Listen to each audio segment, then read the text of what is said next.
Leave the buy and hold strategy for the Warren Buffetts of the world.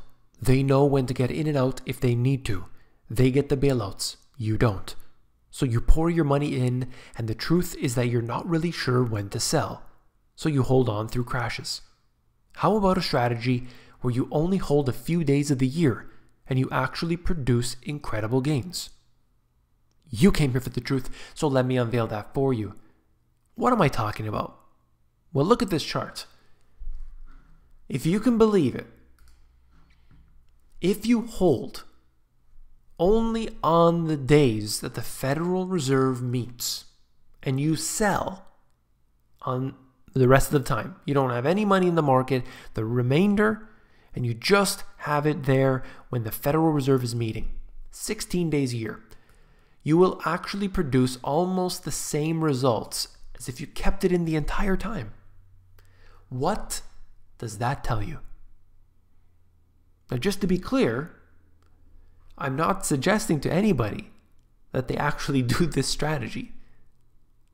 What I'm saying to you is that the entire market is resting on the shoulders of the Federal Reserve, on central banks.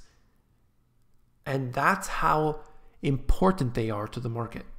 That you can hold literally in those times when they're meeting and produce the same gains as you would holding the entire year. The whole year is insignificant. All that matters is the Federal Reserve.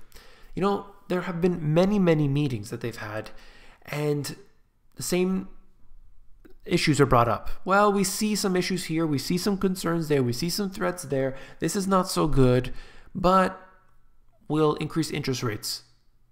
And then the market goes up because, oh, that means the market's doing well. Even though they just tell you all the problems. But that doesn't matter because nothing's real. And this proves that you only need to hold during these 16 days of the year. What a joke. Look at China here. 4 charts. Quickly go over them. You're looking at the GDP, industrial production, retail sales, and fixed asset inventory. Down, down, down, down. Do you see a pattern here? All since basically around that same time, financial crisis mode, and we head downward. It's not meant to surprise anybody. For the most part, what I've seen on all different types of charts is that there was a big run up, big crash, there was a boost afterwards, but it's just been sliding ever since. And you get that in a lot of more real economic indicators. The more real they are, the more present this will be. All right, quickly. Manhattan, I always use this as an example, and here it is, definitely proving my point.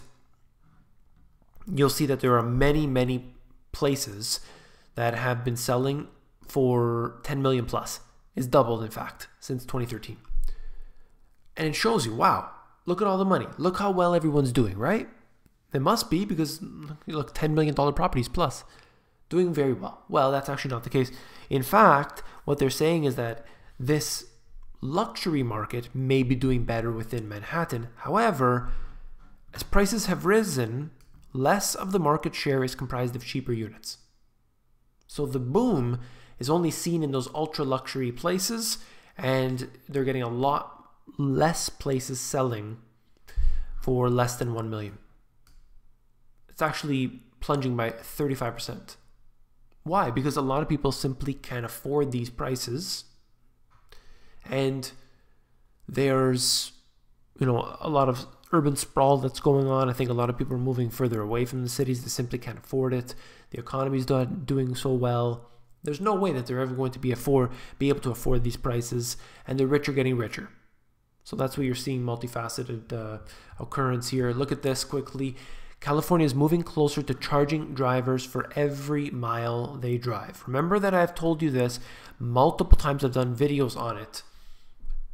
And they will do this. They will charge you directly. In these cars, they will be able to it's already in there, they'll be able to monitor you. And it's not as if they're taxing you at the pump. That's one thing, it's bad enough. but they're actually going to be taxing us, send us a bill at home.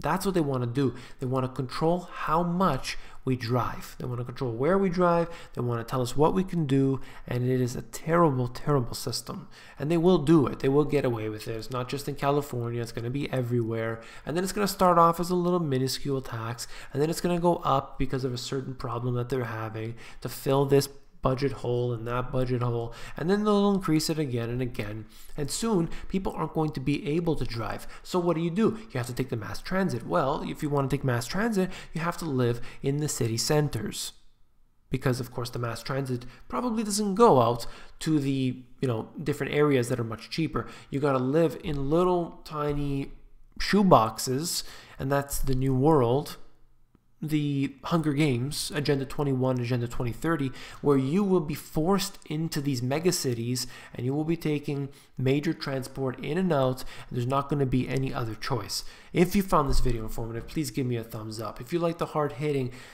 intel, then please give me a thumbs up. If you like to be a pawn, if you like to be a sheep, if you are asleep all the time, if you're a zombie, then give me a thumbs down. So let's count all the thumbs down at the end of this video. It should be pretty funny. And that's all for this video. If you found it informative, of course, you can help me out. If you found the video informative, you're going to find my books even more informative. Links are in the description below. Take care.